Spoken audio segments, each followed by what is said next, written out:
Welcome to the Gals Guide to the Galaxy podcast, where a group of gals gather for you one cool thing around our topic of the month. Is it ancient history? Is it breaking news? Is it safe for work? Well, that's up to each gal. All we know is that... Fasten your seatbelts. It's going to be a bumpy night. Welcome back. I'm Amy, and I'm joined by Bonnie and Leah, talking about our one cool librarian. Bonnie already talked about Mariah Mitchell, but before we dive back in, Leah's going to tell us what's on the Gals Guide calendar this week. I will. So, week 2 of March, fabulous job, by the way, Amy, good job. For the week of March 13th through the 19th, on Wednesday, March 15th, is the Writers Galaxy. We'll meet at the Gals Guide Library, online as well, at 4:30 p.m. Then on Thursday, March 16th, Film Club is going to be talking about the Library of Alexandria. That's right, we're still not over it. The movie we're going to be talking about is Agora, starring Rachel Weisz and Oscar Isaacs. It's a deliciously beautiful movie. Your mouth is agape, Bonnie, yes? Well, because she's also, she plays a lot of... that other lady. She plays a lot of historical figures. That was at the Library of Alexandria. The math lady. Yeah, Pataya. Yes, that's who she plays. Mm-hmm. Yes. Yep, Okay. That's who she's playing in it. It's a deliciously piss you off in the right way kind of movie. So we'll have a lot to talk about. It's going to be really great. Agora is the movie that we're going to talk about. Robust conversation, either online or in person, at 5:30. Saturday, Tara Circle continues with our book study of Wisdom Rising by Lama Sotramalioni. If you're interested in Buddhism or a seasoned practitioner, we have room for you in our circle. And for these and all of our amazing events, don't forget to check out galsguide.org, because it is Women's History Month, and you never know, I just might poop up. I know it's pop up, but I like to say poop up. Yes, but you might have a rando question for us, Amy. Yes, I do, actually. And this is something that comes up. I see it online all the time, and I have a very strong opinion. So about a very unimportant thing, as usual. I like it. But how do we feel about cutting up old books or using them for crafts? Oh, Bonnie's looking right. Or using old books for their color as decor, or just what do we do with old books? Is every book precious, or is it a commodity? Ah. All right, so as I feel Bonnie's look, I make a good number of arty stuff out of books. And at first it was books that were falling apart. I mean, they were like, the pages were coming out, and I was just like, oh man, I could make something neat out of this. The first one that I did was actually my mother-in-law's copy of Little Women. And it was this gorgeous, illustrated version that had these... I mean, I can tell it went through probably a hurricane, some fires, and some cigarette smoke. Like, it went through a lot of things. And so it was very aged, and I wanted to make something out of it. And I didn't feel bad because it was falling apart. But that started me down the slippery slope of books that I didn't care about. Books that I felt were racist, sexist, or just horrible, or outdated. Math equations from 1942. I mean, we've improved math since then. Or, demographic, it's like, you know what? I think we're good. I don't think anybody's going to miss these. Yeah. And I've seen so many Goodwill, Salvation Army, junk sales, thrift shop, where these books aren't going anywhere. No. And so to give them a new life, to give them an artful purpose, I'm all about it. So I think it's the intention that you're going with picking what book you're going to do and what are projects you're going to make. I love taking something that is horrible, problematic, and making it beautiful. That's my favorite thing to do. Books as art on your shelf, decorating them by color. And flipping them around so you don't see the spine so they all match drives me nuts, though. I don't see books as decoration unless you're making it an art. But that's just me. So I'm on both sides of it. Bonnie? It's kind of a Great Gatsby thing of they all had the libraries, but only he was the one that was actually read all the books in his library. Mm-hmm. And who really wrote Great Gatsby? Probably Zelda. Mhm. Probably Zelda. He stole from her diary quite a bit, Huh. but whatever. Douche canoe. Douche canoe. That's right. Douche We call F. Scott Fitzgerald a douche canoe. There you go. Like 40 times. Because it made Bonnie laugh, so I kept doing it. So good. He was driving me nuts. No, I think it's fine. You probably want to do a quick Google search to make sure it's not like some rare book. Oh, yeah, right? Like if someone did that to that little book that we have that I think Katie still has. Yes. Like I don't know how many were printed. 100. It says it in the front. So we have this Yeah. beautiful book that was for a funeral of a mother that passed away, and it says 100 printing. And it was the daughter and the husband had her picture etched in the beginning of it, and it was her life story. And it was Little that's collaborative just edition. precious. Mhm. Yeah. But if it's another copy of the Da Vinci Code, Yeah, absolutely. there's enough of those in the world. That's plenty a of copies commodity. of The Little Women, things like that. Yeah. And then we're getting to digitizing so much Yes. stuff now. Mm-hmm. Yeah, but do look at it. I mean, we had an old copy of Old Man in the Sea that's apparently a first edition and worth $200, and I was like, oh, okay. Yeah. Mhm. So you have very strong opinions about this, Amy. Very strong opinions. Lay it I out. Truly, to my core, Yes, feel that modern printing is a commodity. gotcha. Mhm. Yeah. Throw it out. It's not every book is a precious, wonderful Right. thing. It's okay. Throw it in the trash. Mm-hmm. And even if it's a good book, I mean, Yeah. everyone loves Da Vinci Code. I'm sorry. Sure. Yeah. I didn't think it was the greatest book ever, but I read every word. See, I mean, there you go. And I read it in like an hour and a half. I mean, I couldn't put it down. Right. But throwing out a copy or making it into art or Yeah. recycling or it fell apart or the library has too many yeah. and Right. nobody's using them. Mm-hmm. And they can't find a home. Yes, and nobody wants it because everyone already has a copy or Right. whatever. Or if it's James Patterson's millionth book or Yes. there's just a lot of things out there that if you throw away the book, Mhm. you aren't throwing away the content. Yes, Mhm. exactly. That content exists, digital form, or there's a million other copies. I just really feel like modern publishing, especially the way books are made now. Yeah. like, print books are made so cheaply. The paper Yeah. is literally eating itself. Right. If you leave a book on a shelf, the acid in the paper will disintegrate it. Right. Mhm. It's just, you can't save it. Yeah. And It's trying to go back to tree form. yes, it's like if you have a cassette tape Mhm. and it doesn't play anymore and it just sounds like Right. Or you can't find a player to play it in. yes. If you get rid of that, Yep.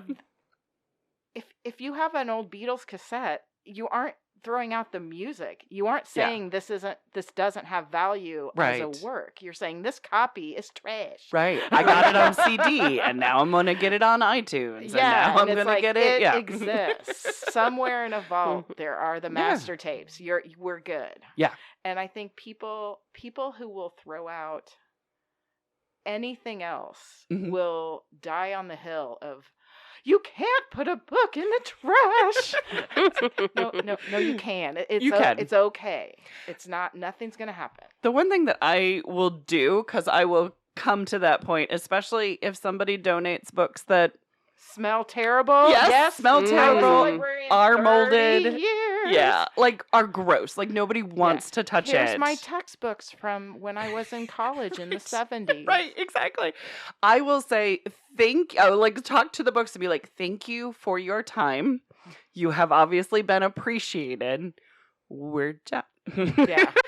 Yeah. You can retire now. Mhm. And it's time just that to served its purpose, recycle. right? Mhm. And that is if you feel bad throwing away a book. Just talk to it. It's It doesn't listen, but it's No, fine. and And it's okay.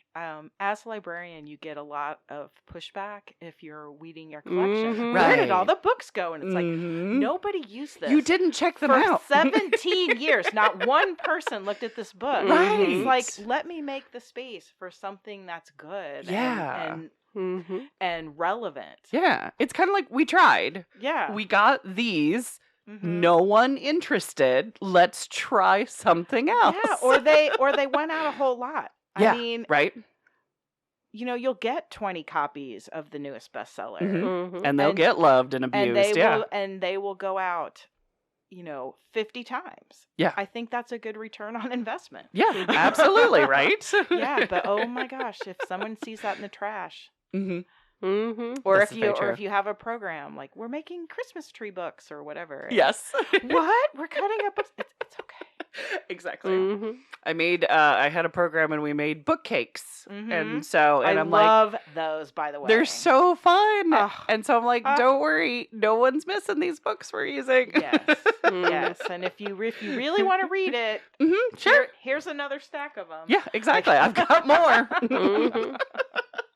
Yeah, I just really, especially, like, I'm really talking about modern publishing. Yes, I'm exactly. Not, yes. If you have a beautiful leather-bound volume on Right. vellum, that's not. Yeah, or even, a first edition from the way backs or an out of or print. If it's Yeah. just a book that you love and have loved to death. Yeah. That's different. Odds are if it's in mass market paperback form, you good.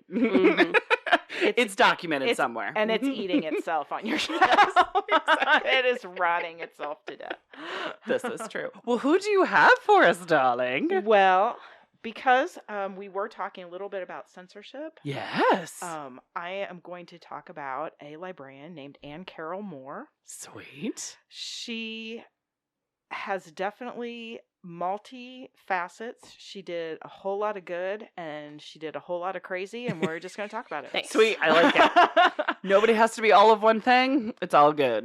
No. And I think a lot of people, when they have their personal memory of the library, they always think of the children's department. Oh, totally. Yes, Mhm. because we all grew up with a children's department. We all had summer reading. Yep. We were reading books to get our personal pan pizza. Yes. That needs Book to it. come. Technically, Book It is still in Mhm. existence. We Yes. just don't use it as much. But Yes. Book It. There's that meme going around of some of y'all. Some of y'all didn't get a free pizza and it shows. Yes. Yes. And we all remember, like, there were puppets and they told stories, and you could, like, even now, you go to the library and the animal person comes and you get to hold the big snake or whatever. Mm-hmm. And that is just a core. It Yeah. is a core of every library. Well, it's shocking, but that is very recent. Ah. Yes. It wasn't really until the end of the 1800s, early 1900s, Mhm. that boys, not girls, Oh. under the age of 14 were even allowed into a public library. Really? Yes. Mm. Kids were considered a distraction and loud. And mean- honestly, they weren't. Okay. I was Reading going to say wasn't. that. Okay. Yeah, reading wasn't a priority. Gotcha. Gotcha. Yeah. They didn't need to. It was they for the didn't need to learn. sophisticated adults. Mhm. Yes, but in 1894, at a library convention, a woman named Ludi Stearns, she presented a paper and it was advocating for children's services, Uh-huh. and that really kind of lit a fire under a lot of librarians in Mhm. the public. Carroll Moore, she was born in 1871 in Maine. And she really wanted to become a lawyer. Her father was a lawyer, and she really wanted to follow in his footsteps.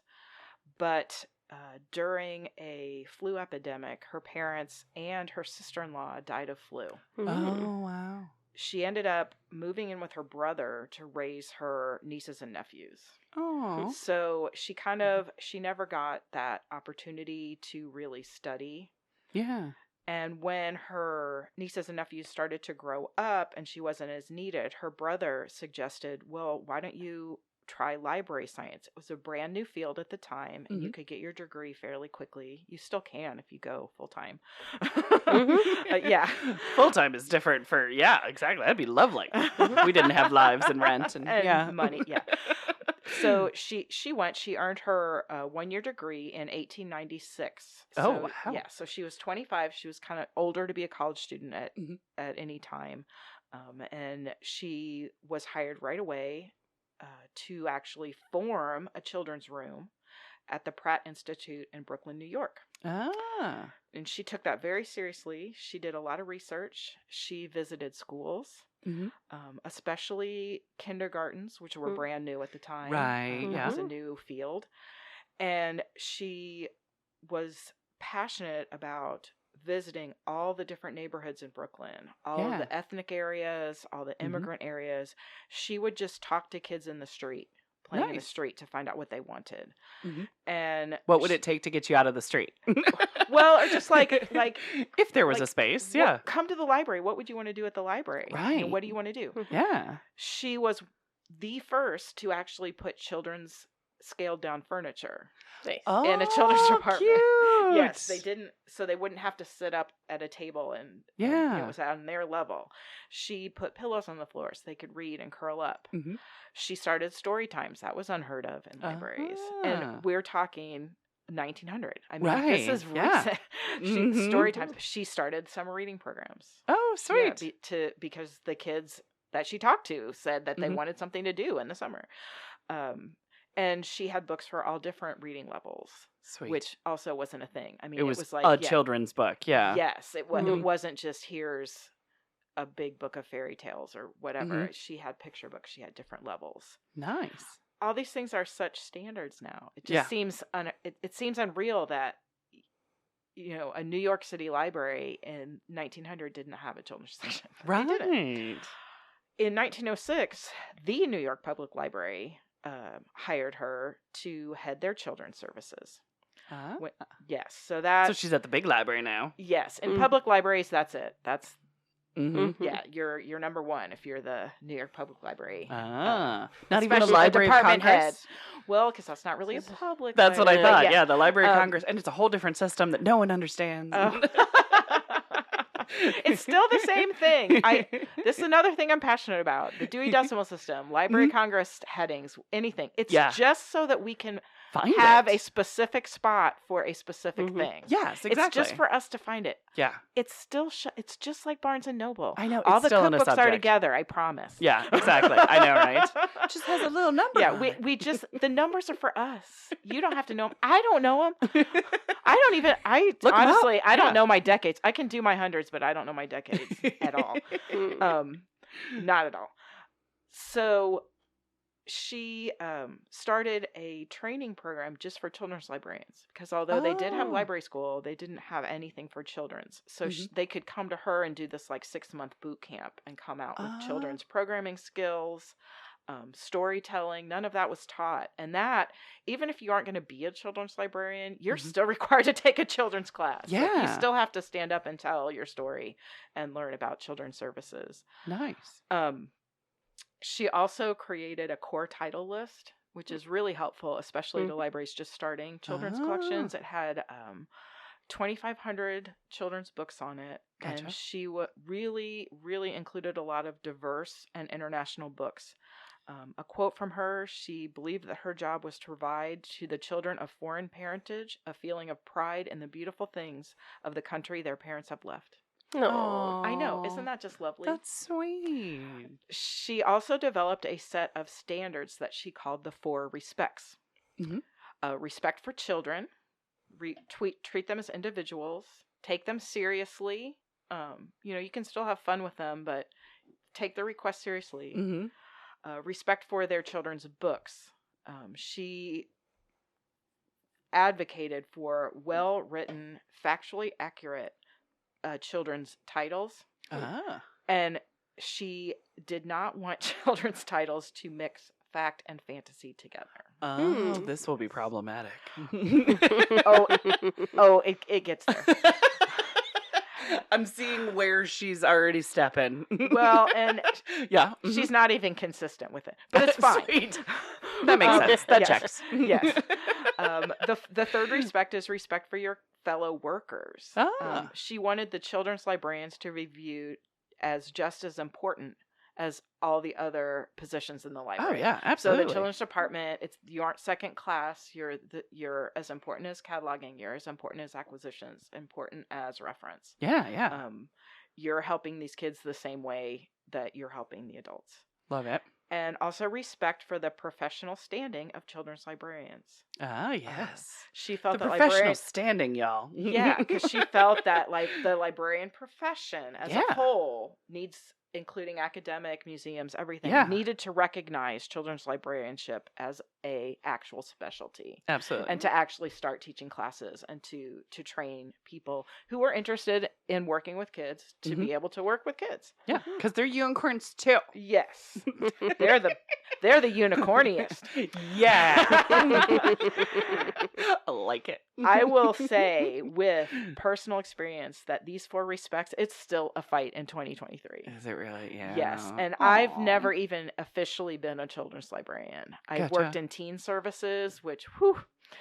And Thank you for your service. yes, and I've also, I mean, I've done programming for children as as STEM programming, but the children's and adult departments in every public library I've ever worked, they've been very separated still, and Aw. it's still there Weird. is a Yeah. respect level, but there's definitely still almost a competitive weirdness Huh.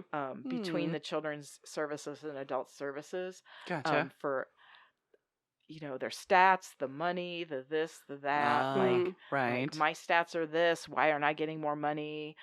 Why are and on the adult side, it's why are the children's more important? We're teaching people, on the Right. children's side is like, we need more money because we do more programming. We do, Yeah. we're doing 1 million story times. We need more staff. It's endless. Gotcha. And even the respect for children. I mean, if kids Yeah. are on the adult side, Mhm. I mean, some of the librarians are still like, oh, get these kids out of here. Or Oh, yeah, I mean, right. it's still today. Gotcha. I'm like, are they reading? Are they interested in reading? Yeah, or I mean, I'm Get them sorry. reading. Yeah. Sometimes you want to look at books and your kid Mhm. can't be by himself on the Yeah. other side of the building. Oh, yeah, So I'm absolutely. sorry, they're over here. Mm-hmm. Another thing that she advocated for was that kids aren't quiet. Yeah. So- I love that. Good. Yeah, so Mhm. sorry, the library's going to be noisy. Yeah. It's going to be Mhm. active and fun and interesting. That's what kids do. Yeah, and it doesn't have to be the entire library. There can be study areas, there can be things, but we're here for everyone, no matter their Yeah. age. So Mhm. deal with it. Barb will always, Barb is our outreach director, and she Mhm. will talk about how we are one of the loudest libraries. Mhm. People come in here and they're whispering. I'm like, you don't have to whisper in here. No. This is not that kind of library. We No. loud in here. No, yeah. What did that guy write on our check at the bar once? Oh, the Laughing Ladies. Yeah, the Laughing Ladies, I Something think like is that. what we were. We used to always go to this bar, Barley Island, and there was a whole bunch of us. And instead of, who the table is, the table number, it was the Laughing Ladies. Oh, that's so nice. Yeah, We're I've loud that way. definitely been shushed by other people. Like just Gotcha. talking with someone or helping them. Yeah. I mean, sometimes you're there not to do a library stuff. I mean, Yeah. people come in just to talk. I mean, Yeah. you're there for a lot of reasons. At Yes, the absolutely. Library desk. So, Yep. yes. Children's section should be loud. Children should be loud. There's loud areas everywhere. So, yeah. I will Are you say, getting to her though- weirdness? I feel that Yes. sigh like crap, and then it gets weird. Well, and then it gets weird. What happened, because the field was so new and she was definitely at the top of it, Yeah. she got a lot of power with children's publishing. This was also a new era at the time of people actually submitting books, them printing and marketing, and strictly for children. for children, Yeah. and they were selling because they were Yeah. marketing to these new libraries. Mhm. I mean, she would say, Gotcha. she would say, oh, she'd read a book and be like, oh, I love this. I will make a big order. Got it. So yeah. publishers really courted her with their things. I mean, she is the New York Public Library. I Yes. see it. Yes. Mhm. She reviewed children's books for numerous publications. She was one of the founders of Hornbook, which Oh, is yeah. a children's review journal that's Mhm. still around today. And Yeah. we still use it when we're looking for what we're books- going to buy yeah. for the library. Yeah. Um, She toured internationally, giving talks about children's literature in other countries so that they would also start to develop children's services. Gotcha. And she really felt that her opinion on a book was the expert opinion. There's the rub. Yes. End all be all. Yes. She had a stamp. Librarians, we still love our stamps. Yeah. We're still manually stamping things, discards and with dates. She would stamp review copies not recommended for purchase by an expert. Wow. The expert being her. Anne Carroll Moore. Yes. Right. And those titles would not be purchased by New York Public Library, which means many other libraries wouldn't publish them. She basically could kill a book. Oh, man. If she didn't like it. Yeah. Books, at the time, and publishing still today, everybody's working on weird marketing hooks, pop-up books, textured, Pat the Bunny, those kind of things. She famously called those truck because it's a toy. That's not a book. Oh, that is a toy. It's a truck. Toy. Yes. And I mean, you did not want your book to be called a truck. Wow. Literally, printings would be canceled because she didn't like the review copy. Oh my goodness. Or she could kill a book after it was published and it just wouldn't have any sales. Right. So she carried a lot of weight, and I think a lot of that not just went to her head. I don't want to make light of that, but I think she really felt strongly in her professional opinion and all these years of working with children that she did know what was best. Right. But she might have got a little narrow-minded about it. Yes. Yeah. And she would not explore other avenues, especially as trends in writing and publishing and education changed. Yeah. Most famously, the two books that she banned and was actually famous for, one was Goodnight Moon. Oh my goodness. Oh. Yeah. Yes. I still don't know why this book is banned. It's there's a lot of issues. Yeah. One, Margaret Wise Brown, the author. Yeah. She actually worked for a kids textbook company that was developing a very different style of children's literature. Okay, gotcha. They did a lot of things that were very reality-based, but would also appeal to kids. Gotcha. Anne Carroll Moore, she didn't have a problem with factual books, but if it's factual, she didn't want it told as a story. Gotcha. If it's a factual book, it's a biography. It's a book about nature. It's not a child walking through nature and you're learning in this fictional tale. That separation of church and state. Yes. And she also felt that children had trouble separating fantasy from reality. So if it's a fantastical story, like a fairy tale, that's okay. Right. But if it's supposed to be teaching you something, then a talking cat should not be the person teaching that to you, or whatever it's going to be. Yeah. She also thought that Goodnight Moon was just too simple and sentimental. Oh. Even for a picture book, she just didn't like it. Also, the artwork in Goodnight Moon at the time was, very modern looking. Yeah. It just wasn't. She didn't like it. She didn't think it was adding value to a child. It was just a little illustrated goodnight poem, and it wasn't necessary. It was almost borderlining on truck. It was almost truck, and it was just too sentimental, and she just didn't like it. But she also did not like the author. Okay. So she made it personal? It might have, theoretical also, but Margaret Wise Brown was very modern. Yeah. Not only did she work for this textbook company, she was bisexual. She was part of, kind of New York society. And it just went against the ideas of what a children's author should be also. Right. Yes, there you go. If you do want more information, there is the Johnson County Public Library podcast Backstories. There's an episode that covers Margaret Wise Brown, and also E.B. White. And it Oh. touches a little bit on this. We'll put it in the thing show with Anne notes. Carroll Yeah. Moore. Yes. Oh, nice. Yay. Because the other book that she very famously banned was Stuart Little. Oh. If you don't remember Stuart Little, yeah, it the was mouse about, one. it's the little mouse. Yeah. Yes. That wears clothes. Yeah, like he was in the first edition of the book, he was born into the family. Oh. The baby arrived and was born, and it looked like a mouse. Oh. And Yeah. that he actually used the term born, although later editions it just says arrived. Arrived. Yes, Like they found him on the street. Yeah, that's changed. Interesting. There's no biological mouse babies, but there is a mouse baby. But then there is a mouse baby. Yes, yes. exactly. Got it. Yes, that wears Yes. clothes.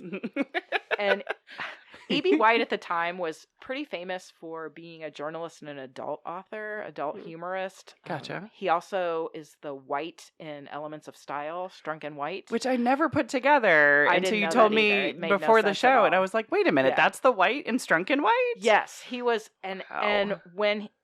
when it first got out that he might be working on a children's book, he actually had a dream about a little mouse that he named Stuart. Oh. And he couldn't shake it, so he started writing it. Yeah. Anne Carroll Moore was so, like, this was one of the like literati of her time, and she was all about it. She was on him, and she had a lot of pull even with adult authors. I mean, she could get really famous authors to come to the library, and she was a part of sort of that New York literature circle. Mhm. And for someone from there to write a children's book, she was hot for that. Right. She pestered him, wrote him letters. She bothered him so much that E.B. White's wife told her to stop it. Like, just no, That's you some aren't helping. pestering. You aren't helping the process. Nothing. No, just leave him alone. Oh. So Stuart Little finally comes out, and whew, because she did not know. She all didn't mad. know the topic of the book. Right. And the fantasy element of a mouse just living a normal life with pants on and being the baby and just being the brother, Yeah. being part of the family. Right. Oh no, that just pushed all her buttons. That's the line. Yes. And she wrote Oh. allegedly, Yeah. legendarily, she wrote a 14-page letter to E.B. White Oh. denouncing this book, where she even said that it would take a sick mind to come up with Stuart Little. Now, this has been pieced back by her notes, because E.B. White just threw that letter in the Oh trash. yeah, right. Be like, Yeah, all no, right, the bitch, be original crazy. letter- no, it doesn't. Yeah, no, it doesn't exist. He just, in the trash. It was out. Mhm. But I mean, after years of begging him to them hate it, I mean, it's just, Wow. it was a lot. And was that, it good enough for you? yes. And the fact that at that time he was such a famous author. Yeah. I mean, that really started to kill her career. Oh, that was gave it the backlash yes, of maybe you have yes. too much power. Yeah, hun. or you know what? This isn't the person you should. Margaret Wise Brown. She's like a textbook editor. It's okay. We can like ditch her Goodnight Moon. Right. But when somebody this important comes out with a children's book, we should do it. Right. And of course, E.B. White went on to write other just classics. Oh, Charlotte's yeah. Web, Mhm. Trumpet of the Swans. I mean, yeah. yeah. So thank goodness she didn't destroy his career. No, she couldn't. But she He was- tried. yeah, no, he was above her. She couldn't do that, and that See? started. I will say though that the Goodnight Moon, out of respect for her, the New York Public Library did not carry it until 1972. Really? Yeah, it was out of the library for 30 years. Yeah. Oh my goodness Yes. gracious. She also had a quirk of carrying around a little wooden doll Gotcha. named Nicholas Knickerbocker. All right. And she would use him with kids. He was always in her purse, so she'd pull him out and Right. she'd talk to the kids through Nicholas. But she would also talk to adults, including her staff. Nicholas, if Nicholas was disappointed in you, yeah. Oh. Yes. And Wow. Nicholas would come out at board meetings. Oh my Yeah, gosh. Nicholas. Yeah, He's a passive-aggressive tool. You had to talk to Nicholas, yeah. So she ended up leaving him on a taxi one time, and there was much rejoicing. From her staff. It's like, Nicholas is gone. He's gone forever. No one find him. Yes. She did write children's books also in her own style, but Right. one of them was about Nicholas being lost in New York Oh. at Christmas, which I feel is blending fantasy and Yeah. reality. But Isn't it though? It's fine. It was nominated for a Newbery, which of course is awarded by the American Library Association. So take that as you will. Yeah. It's almost like what is it, nepotism rules? But I think it was a lot. Yeah. It's fear. It's like, we yeah. can't diss her book. She's like, right. She has too much power over us. I mean, it really, and for a good reason. She did so much good. It's just she got really caught up in this reviewing and and her idea of children's literature, right? And it really just stuck in the 60s. The 50s and 60s as she was retiring. It just got worse and worse. She was so set in her ways. Right.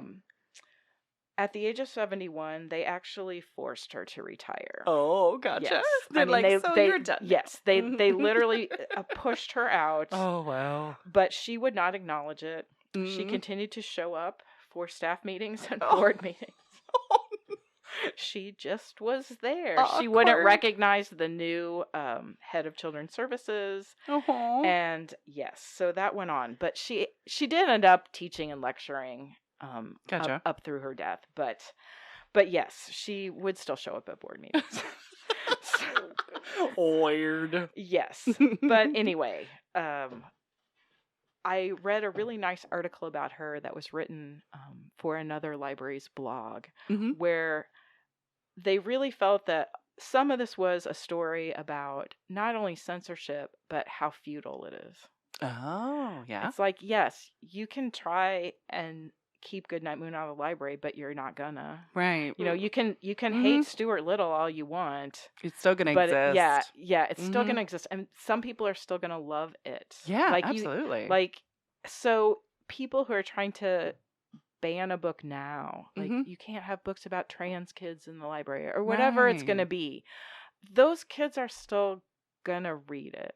Exactly. And there's so many outlets for them to find it. Yes. Whether it is your public library or not. Yes. Yeah. And if it's not in your school library, maybe that's what happens. That's what your board decides. But if a kid needs it, or if you feel your kid needs it, you can still get it. Yeah, absolutely. Or if you personally don't want to read a book, that is perfectly fine. Right. There's plenty of books I'm not going to read. So many books in the world. You don't have time to read all of them anyway, even if you tried. And the thought that people have currently that they're going to save the population from this horrible literature or whatever. Right. I think if you just look back through history, it never works. Exactly. So we need to find a new way to work this out. Right. And it's okay to not have everything in your collection. You don't have room for it anyway. Yeah, right. Exactly. It's okay if you try something and it doesn't ever check out. Yeah. At least you offered it. Right. Especially if you feel it's something important. But just people who are trying to take a book out of a collection or whatever, just know that it was put there for a reason. Right. Librarians really, even if they're a little crazy, I mean, we're all a little crazy. Yeah. I mean, we're really trying to have books that people want. Yeah. Books that people can use, that books are that people good ask quality. For. Yeah. Yes. We're trying to do the best we can and cover as much as we can with the money we have. And if you personally don't like it, before you go off on a rant and say ban it, talk to the library. Yeah. We'll tell you why we bought it. We'll show you the reviews. We'll tell you how many times it went out. Yeah. And I'm not saying it's not going to change your mind. You're not going to love the book, but at least maybe you'll get an idea of that why it's there. Yeah, exactly. Yeah. That maybe it's not for you, it's for others. Yeah. Or hey, we'll take this off the shelf, but guess what? We have it in ebook. Right, exactly. And we don't control that collection because for the next generation we'll bring it back anyway. Some of those companies just you get it, you get their collection. So right. But anyway, that's kind of why I wanted to cover her. Yeah. Not only because I think she's interesting and quirky and but it's topical. Yeah, and she did a whole lot for children. Yeah. She really did. But oh, that's fascinating. Look at that. Well, do you want to close us up, darling? Dun dun dun. It's that glorious last page on our little script. Well, that wraps it up for this week. Join us next week for another cool woman of history, and this time it's library history, as Gals Guide Podcast continues. Thank you so much for listening. For show notes, links, and images from this week's show, visit galsguide.org. Want exclusive stuff like deleted bits and major bloopers? Become a Gals Guide patron today. Thanks for listening.